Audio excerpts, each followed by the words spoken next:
भारत ने America, Israel और Iran के दरमियान जारी कशीदगी पर गहरी तशवीश जाहिर की है और कहा है कि इस तनाज़े से तिजारत और तवानाई की सप्लाई बुरी तरह मुतासिर हो सकती है, खास तौर पर उस वक्त जब इसके असरात बराह रास्त भारत के मफादात पर पड़ने लगे हैं।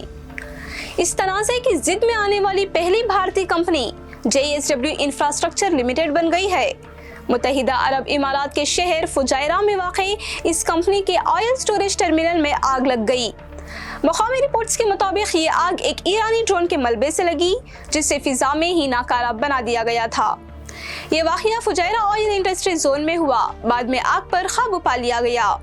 कंपनी ने ये टर्मिनल नवंबर 2023 में खरीदा था, जहां 15 टैंक मौजूद थे, जिनकी मजमूई गुंजाइश 4,65,000 क्यूबिक मीटर यानी तकरीबन 30 लाख बैरल तेल है। इस वाक़ये के बाद भारत ने खबरदार किया है कि तवानाई के शोबे में खतरात की वजह से माशियत को नुकसान पहुंच सकता है। नई दिल्ली ने जोर दिया है कि इस बुहरान का हल बातचीत और सफारतकारी के जरिए निकाला जाना चाहिए।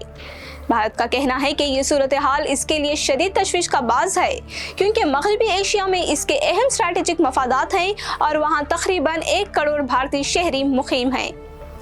भारत को खास तौर पर इस बात का खदशा है कि अगर ईरान स्ट्रेट ऑफ हॉर्मुज को बंद कर देता है तो संगीन हालात पैदा हो सकते हैं। इस रास्ते से भारत की खाम तेल की तकरीबन 50% दरआमदाद गुजरती हैं, जो रोजाना लगभग 26 लाख बैरल बनती हैं। ऐसी सूरत में आलमी सतह पर तेल की कीमतें तेजी से बढ़ सकती हैं। गैस के शोबे पर भी इस बुहरान का असर पड़ा। कतर, जो भारत को सबसे ज्यादा LNG फ्राहम करता है, इसने पैदावार मुतासिर होने के बाद फोर्स मेजर का ऐलान किया।